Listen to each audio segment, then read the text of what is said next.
Et du coup, je vous propose tout de suite de démarrer la première intervention et d'accueillir sous vos applaudissements Thierry Pierre, le Senior Artificial Intelligence de Amazon Web Services. Bonjour, Bonjour Thierry. heureux d'être là, bonjour à tous, à tous. Alors, je vais essayer de vous raconter une histoire.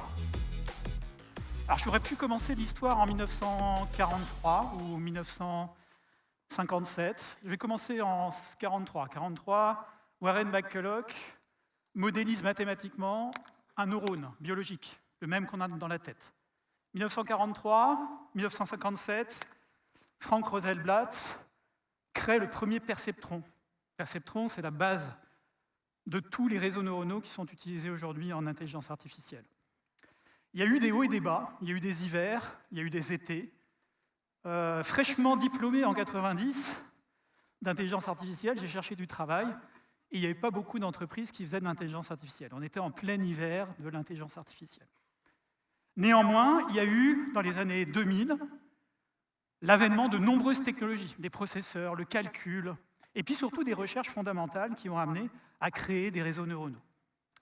Alors, quand on parle d'intelligence artificielle générative, tout cela se fonde sur ces réseaux neuronaux, sur ces structures-là, sur ces possibilités que l'on a d'utiliser l'apprentissage pour pouvoir répliquer une pensée, répliquer une action, une décision.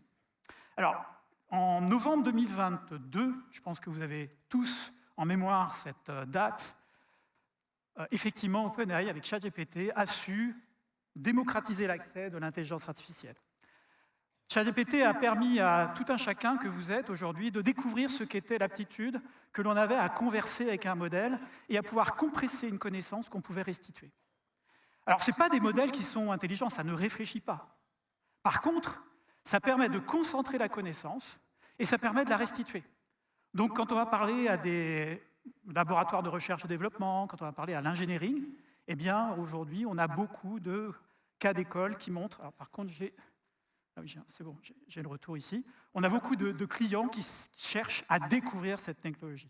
Alors, en 2023, la première moitié de 2023, on a eu beaucoup d'entreprises qui sont venues nous voir en nous disant voilà, on a entendu parler de cette technologie.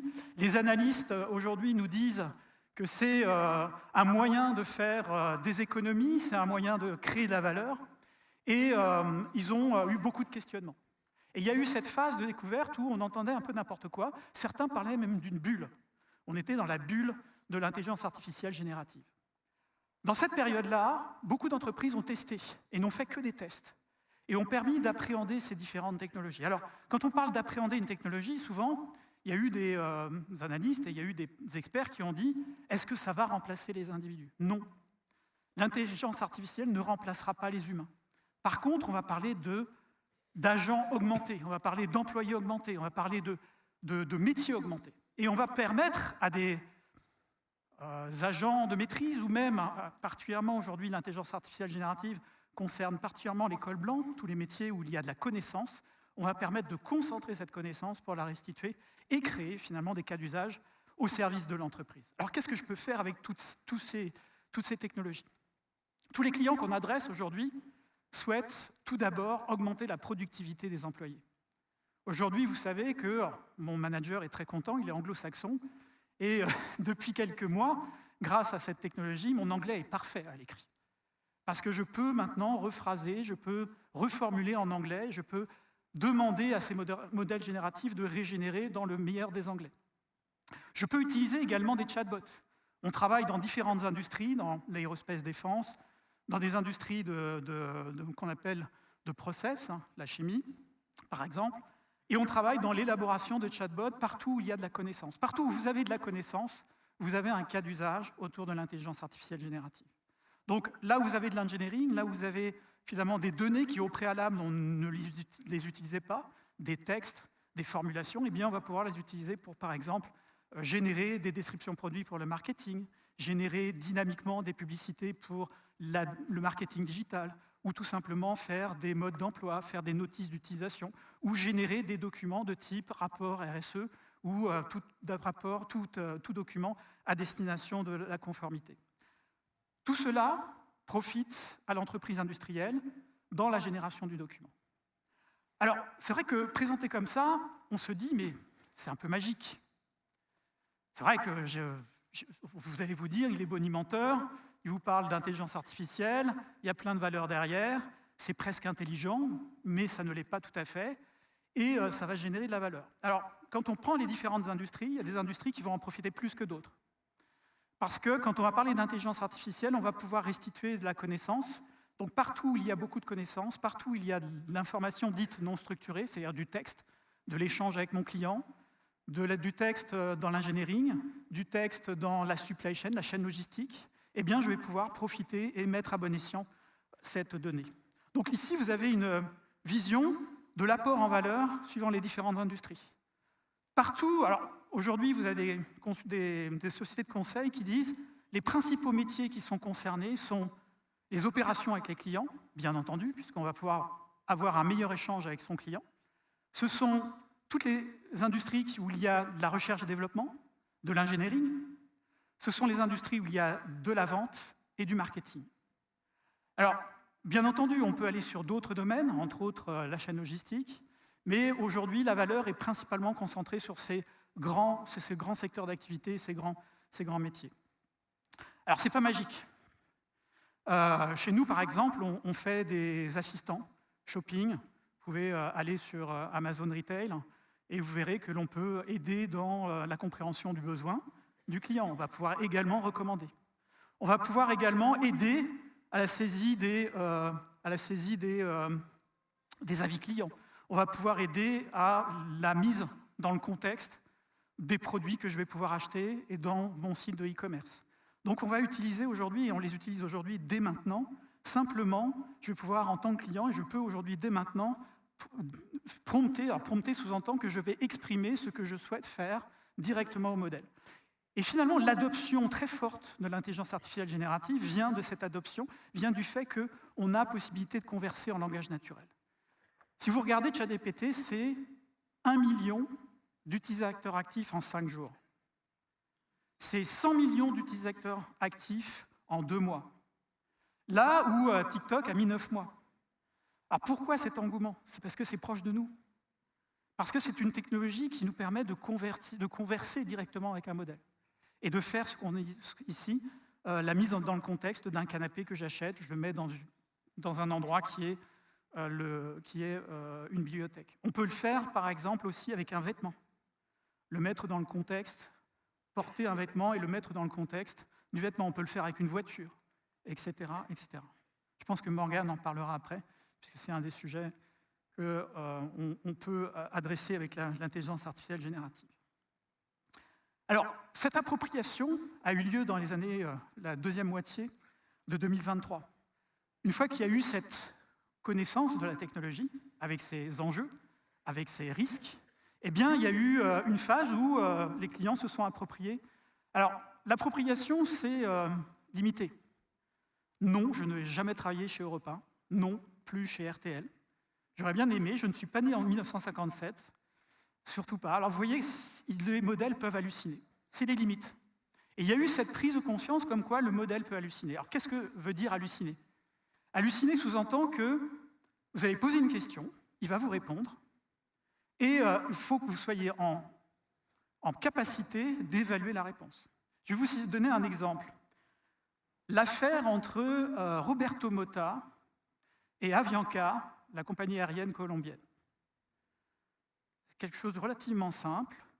Il y a eu un avocat qui s'appelait Steven Schwartz, de la société Lévy Dow and Oberman, qui a utilisé une intelligence générative pour compléter son plaidoyer. Donc il y avait tout un tas de jurisprudence intéressante, et il est allé devant le juge. Le juge a retoqué la totalité de son plaidoyer. Il y avait 6 mentions qui étaient totalement erronées et qui n'existaient pas. Je peux vous donner un autre exemple. Air Canada. Air Canada, vous avez un monsieur qui s'appelle, son nom m'échappe, il est citoyen de Colombie-Britannique, et sur le site de e-commerce, sur le site de la compagnie Air Canada, il prend un billet d'avion. Et dans l'échange qu'il a avec le chatbot, il y a un échange qui lui dit « Vous pouvez avoir une réduction sur le billet du lendemain et le billet de retour ». ce qui était totalement faux. Ça a coûté 600 $ canadiens à l'entreprise. Donc on voit qu'il peut y avoir des hallucinations. Il faut pouvoir contrôler cette hallucination. Alors c'est le texte, mais c'est aussi l'image. Alors maintenant, le nombre de doigts sur les mains, on arrive à les générer correctement, mais c'est peut-être le nombre de têtes, le nombre de bras. Sur les images, on peut être souvent amené à avoir des hallucinations. Alors, pour pouvoir contrôler ça, on va pouvoir contrôler et utiliser vos propres données. Si vous êtes une société industrielle si vous faites des chaussures, par exemple, vous avez toute une connaissance autour de la chaussure, sur la fabrication de la chaussure, sur le matériel, sur les matériaux utilisés, eh bien, on va pouvoir utiliser ce bien, cette information pour pouvoir particulariser et aider le modèle à mieux comprendre votre métier, à mieux comprendre votre sémantique. C'est ce qu'on appelle, en bon français, l'adaptation fine ou le fine-tuning en anglais. On va pouvoir également, dans certains cas, et on a des cas particuliers en France, on est particulièrement bien lotis en France, des acteurs qui produisent des modèles. Vous savez que le modèle génératif, c'est un modèle avec un apprentissage préalable. Si vous prenez des modèles comme OpenAI, ChatGPT, ce sont des modèles qui ont pris beaucoup de données que l'on a concentrées par apprentissage.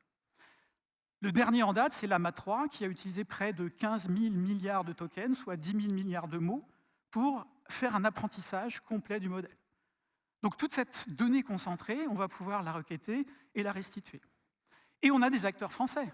Si vous prenez par exemple Mistral, est-ce que vous avez entendu parler de Mistral, société française, qui a créé un modèle, qui est aujourd'hui une entreprise cotée à 5,8 milliards d'euros, alors que c'est une société qui, il y a 1 an et demi, n'existait pas. Elle a eu un premier tour de table en juin 2023 de 105 millions, un deuxième tour de table en décembre 2023 de 585 millions et un troisième tour de table de 600 millions en juin 2024. C'est une société aujourd'hui cotée 5 milliards 800 millions qui aujourd'hui produit un modèle qui est aujourd'hui disponible sur quasiment toutes les plateformes. Donc aujourd'hui, on a cette connaissance et cette possibilité de créer des modèles. On a la possibilité de les adapter à ses propres données. Et ça permet justement de juguler et de contrôler le contenu généré. Alors, parfois, l'hallucination, c'est intéressant. Par exemple, quand on est dans des métiers dits créatifs, on peut chercher à avoir l'hallucination. On peut chercher à avoir une forme d'hallucination. Ici, par exemple, je me suis amusé à demander à un modèle « génère-moi un éléphant dans un verre ». Alors, l'aspect créatif réside dans le prompt, mais réside aussi dans l'aptitude à réaliser rapidement, à prototyper rapidement. Quand on va faire de la génération publicitaire, par exemple dynamique en marketing digital, eh bien, on va pouvoir justement profiter de ce type de cas d'usage qui est la génération créative de données autour de ces modèles. Et donc, on va amener le modèle à halluciner pour pouvoir créer un aspect créatif. Donc, on va jouer du défaut pour pouvoir avoir une proposition de valeur auprès des créatifs. Alors, tout est un enjeu de compromis. Compromis entre la performance, l'intelligence, entre guillemets, et bien entendu le coût. Aujourd'hui, on a une multitude de technologies, on a une multitude d'acteurs. Il ne se passe pas une semaine sans qu'il y ait une nouvelle start-up, un nouveau modèle. Alors, je ne suis pas en train de dire qu'il faut adopter l'ensemble de ces modèles. Je suis en train de dire qu'il faut écouter le marché. Il faut regarder ce qui se passe. Il faut regarder quels sont ces modèles nouveaux. Qu'est-ce que je peux en faire? Il y a des fois, on a des modèles tout petits, très performants, moins coûteux. Et puis on a des modèles très gros, qui eux peuvent répondre à n'importe quelle question et connaître toute la vie de Victor Hugo. Le dernier en date, c'est un modèle qui s'appelle Claude. Alors, c'est une entreprise américaine, mais le modèle s'appelle Claude. Claude 3.5 est aujourd'hui considéré comme le meilleur modèle du marché. Et Claude 3.5 est capable d'avoir des résolutions de systèmes complexes, des résolutions de problèmes complexes. Alors, je sais que j'ai une fille en prépa. Quel bonheur de pouvoir lui demander de faire une résolution d'équation différentielle. Alors, elle est aux anges, elle peut vérifier. Donc ce sont des modèles qui peuvent avoir un niveau en mathématiques, un niveau en résolution de problèmes extrêmement élevé, sans compter l'aptitude que l'on a à rédiger. On voit de plus en plus de cas d'usage ou de cas où on va générer une mauvaise image, une fausse image. Et il y a un enjeu derrière, bien entendu, qui est extrêmement important quand on développe une IA générative. Il y a l'enjeu de l'IA responsable, l'intelligence artificielle responsable. Attention, restons dans l'éthique. Et bon nombre d'entreprises aujourd'hui nous demandent de contrôler l'éthique des modèles, de la génération de ces modèles. Comment on peut aujourd'hui être sûr qu'un modèle n'est pas déviant, n'a pas de biais? Et le travail sur ces sujets-là sont extrêmement importants. C'est par exemple le fait de s'assurer qu'il y a une égalité entre hommes et femmes dans les réponses de ces modèles, qu'il y a une égalité entre les différentes personnes qui vous entourent, ne pas avoir de discours toxiques. Et tout cela, on doit le contrôler à travers des outils. Et donc, ce n'est pas aussi magique que ça. Il faut avoir un travail derrière. Il faut assurer l'équité, la toxicité, l'éliminer au maximum, et puis, bien entendu, contrôler constamment la génération de ces sorties. Alors, c'est un besoin, c'est une nécessité, et il existe bien entendu des réponses et des outils pour pouvoir contrôler tout ça, mais c'est un projet à part entière. Quand on regarde ChatGPT et qu'on va sur ChatGPT, on dit c'est magique. Mais attention, un projet peut en cacher un autre. Quand on va parler d'intelligence artificielle générative, on a aussi la possibilité d'avoir des intrusions et le modèle peut être vulnérable. Vous avez un site qui est très important qui s'appelle le Open Worldwide Application Security qui propose, alors c'est une organisation non lucrative, qui propose des recommandations et des articles sur le contrôle de la sécurité des applications. Et vous avez ici tout un tas d'exemples et des exercices et également des documents qui vous aident dans ce contrôle de la vulnérabilité des modèles et donc le contrôle de la sécurité autour des modèles. Donc, si j'ai quelques éléments à donner, en 2024, qui est la phase de la réalisation, on a aujourd'hui de nombreux clients qui mettent en œuvre, qui mettent en production. C'est dans l'aérospace défense des chatbots autour de l'engineering. C'est pour les créatifs, la réalisation de nouveaux brouillons. C'est pour les centres d'appel, c'est l'aptitude d'aider l'agent en temps réel dans les recommandations qu'il peut faire. C'est pour les vendeurs, l'aptitude de pouvoir générer des mails. Et pour le marketing, l'aptitude de pouvoir générer des descriptions. Cette réalisation, j'ai envie de vous donner quelques retours d'expérience. Testez. Testez. Testez. Si vous ne le faites pas, il y en aura un autre qui le fera. Testez parce que j'ai un client, on travaille aujourd'hui avec un groupe qui s'appelle Accor, qui a testé simplement en mettant quelques informations sur ces hôtels dans un modèle et qui a testé en faisant quelques requêtes. Et ils ont découvert un cas d'usage qu'ils sont en train de déployer aujourd'hui sur le plus grand nombre. Tester, c'est le moyen de vérifier si un cas d'usage est viable ou pas, rapidement. Tester, c'est le moyen d'aller vite également, puisqu'on va pouvoir, sur des modèles, arriver à mettre en œuvre. Ne mettez pas vos œufs dans le même panier. J'entends que si vous mettez toutes vos données sur l'ensemble d'un seul modèle, vous ne pourrez pas profiter du devenir de l'intelligence artificielle générative. L'intelligence artificielle générative évolue très vite, on le voit au quotidien. Ne vous enfermez pas avec une seule intelligence artificielle générative. Ayez une vision très large du marché et donnez-vous les moyens de pouvoir profiter de l'ensemble de ces approches. Évaluez toujours le retour sur investissement, ça c'est évident. Ça a été une meilleure pratique qui n'a pas forcément été prise en compte dans les premières années de 2023, parce qu'il y avait une espèce d'engouement, un emballement, une bulle. Mais remettez l'église au milieu du village, repartez sur le besoin métier, créez ce qu'on appelle un business case autour qui calcule le retour sur investissement avant de réaliser. Ça, c'est un point important. Et un projet peut en cacher un autre. Un projet peut en cacher un autre. Le projet de la sécurité, le projet de l'intelligence artificielle responsable, le projet de la toxicité.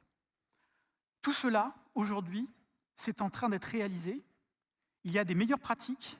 Il existe aujourd'hui des acteurs sur le marché qui ont ces meilleures pratiques, eQuanto en fait partie, et permettent aujourd'hui de vous accompagner dans cette approche. Et c'est un moyen aujourd'hui d'aller au-delà de simplement voir l'intelligence artificielle comme un outil comme ChatGPT, mais c'est vraiment un moyen de créer ce qu'on appelle des cas d'usage d'entreprise au sein de vos organisations et de votre chaîne de valeur.